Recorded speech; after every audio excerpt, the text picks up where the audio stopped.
நான் எப்பவுமே ஒருத்தரோட காதலுக்கு தகுதியே இல்லாதவ. என்னோட ஃபேமிலியை நானே தான் விட்டுட்டு வந்தேன். நான் யாரை காதலிச்சனோ அவனை ஏமாத்திட்டேன்.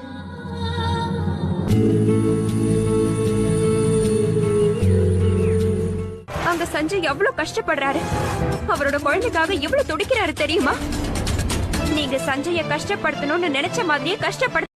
நீயே பாரு, உன்னோட ஃபேஸ் கட் தான் இருக்கு. இல்ல இல்ல, எனக்கு என்ன தோணுதுன்னா இவனோட கண்ணு தான் மகேஷ் மாதிரி இருக்குன்னு நினைக்கிறேன். ஆனா மகேஷ், இவனை தினமும் நீ ஆபீஸ் கூட்டிட்டு வருவியா? அப்ப நீ வேலையை எப்படி பாப்ப? குழந்தையால உனக்கு டிஸ்டர்பன்ஸா இருக்காதா? நான் என்ன சொல்ல வரேன்னா, உன்னால உன் குழந்தையும் வேலையும் பார்க்க முடியாது. ஏன் அப்படி சொல்றீங்க? இது பொம்பளைங்க மட்டும் பாக்குற வேலைன்னா, ஒரு பொம்பளையால ஆம்பளைக்கு சரிசமமா எல்லா வேலையும் செய்ய முடியும்னா, அப்போ ஒரு ஆம்பளையால உங்களுக்கு சமமா ஏன் இந்த வேலையை செய்ய முடியாதுன்னு நினைக்கிறீங்க? மகேஷ், நான் உங்ககிட்ட சொன்னேன்ல கொஞ்ச நாளைக்கு லீவ் எடுத்துக்கோன்னு. தேங்க்யூ ஆர்பி, பட் எனக்கு லீவ் வேண்டாம். அதான் ஏன்னு புரியல. ஒரு லேடி குழந்தை பெத்தா அவங்களுக்காக கம்பெனி மெட்டர்னிட்டி லீவ் தர மாதிரி ஏன் ஒரு ஆம்பளை கொடுக்க கூடாது? யூ ரைட் ஆர்பி, பட் ஒரு பொம்பளை ஒரு குழந்தைய நல்லா பாத்துக்கிட்டு அவளால வேலைக்கு போக முடியும்னா ஆம்பளையால ஏன் முடியாது? இவனோட வளர்ப்புல என் வேலையை நடுவுல வர விட மாட்டேன்.